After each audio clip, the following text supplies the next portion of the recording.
Good morning. This morning devotion, 1 Corinthians chapter 1, verse 1 to 3. All are called. Paul wrote the letter 1 Corinthians to the church at Corinth with clear teachings on unity, moral purity, marriage sanctity, abhorring adultery, revering the Eucharist, exercising gifts, and the hope of resurrection. Chapter 1 verse 1 to 3, it is the introduction of Paul's letter to the Corinthians. This passage contains only 3 verses, but they are powerful. They cover some foundational facts which are absolutely essential to know. Verse 1 to 3, Paul, called to be an apostle of Christ Jesus by the will of God, and our brother Sosthenes, to the church of God in Corinth, to those sanctified in Christ Jesus and called to be his holy people, together with all those everywhere who call on the name of our Lord Jesus Christ, their Lord and ours. Grace and peace to you from God our Father and the Lord Jesus Christ. Point number 1 is the called messenger. Under this we will be seeing is called by God's will, is called to be a brother. Point number 2, the called people or the church, verse 2 to 3. It is the church of God. It is to be set apart in Christ. Point number 1, the called messenger, verse 1. Paul began 1 Corinthians by introducing himself as the author. Paul introduced himself as Paul, one who was called to the apostleship of Christ Jesus, through the will of God. Paul's apostleship was not something he exerted on his own. He was commissioned and appointed to that task by the will of God. He was an ambassador of Christ Jesus. Firstly, the messenger is a messenger of Christ, not of himself nor of anyone else. It is God who calls men and women to serve him. The messenger of Christ is called by God's will. It is God who calls men and women to serve him, not the men and women who choose to serve God. Paul was appointed by God to be a messenger, a witness, a missionary to carry the gospel of Christ to men.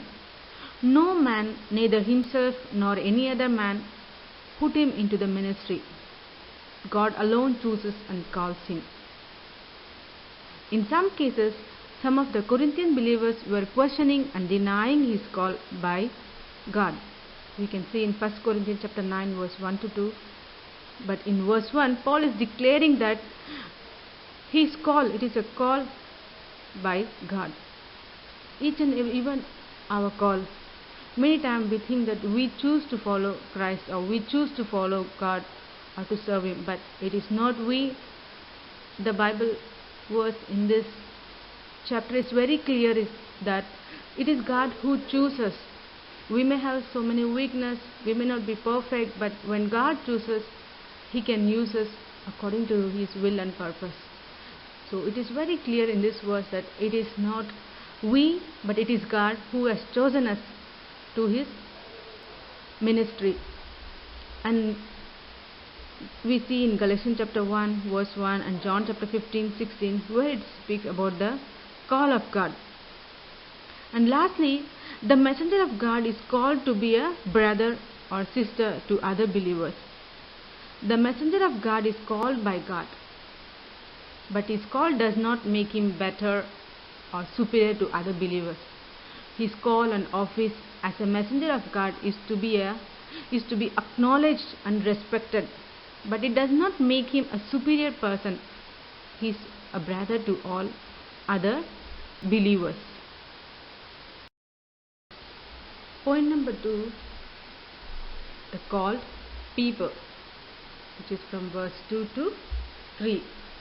Paul wrote this letter to the church of God in Corinth. In Matthew chapter 16 verse 16,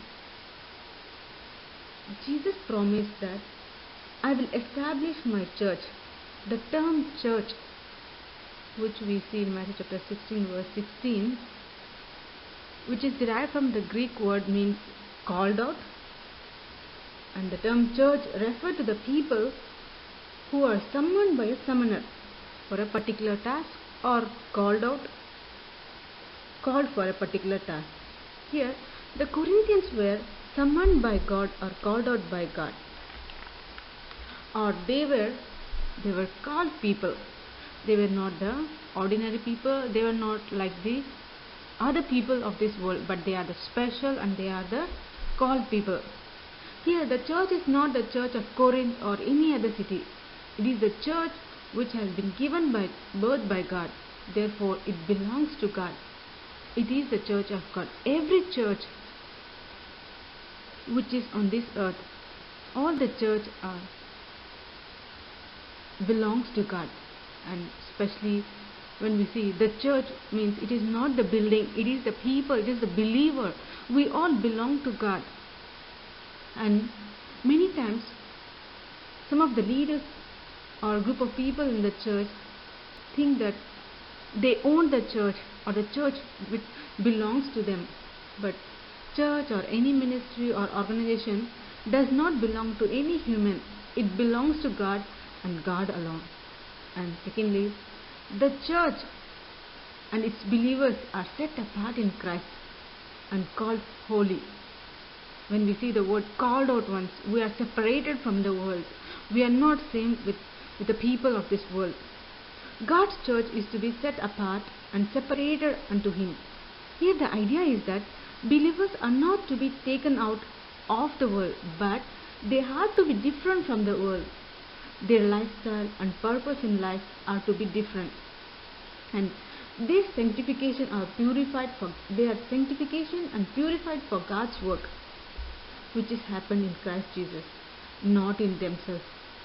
We are sanctified by Christ. It is not by our good works, or it is not by our efforts. It is only through Lord Jesus Christ.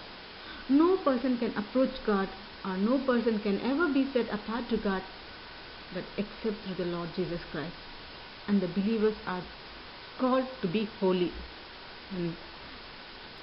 And in addition, here the Corinthians were not an isolated entity, but they were united with all those who call the name of our Lord Jesus Christ.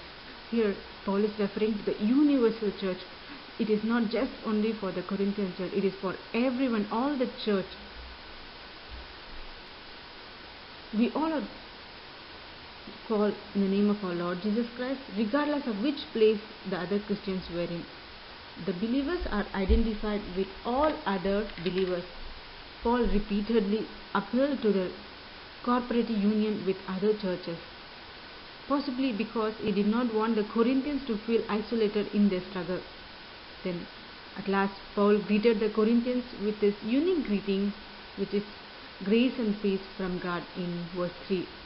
This greeting was a combination of two standard greetings, which is Greek word charis, which means rejoice, and the Hebrew word shalom, which is peace. These two terms were interrelated in Paul's theology. Once they received the grace of salvation from the Lord Jesus Christ, they would have had peace, no condemnation with God the Father.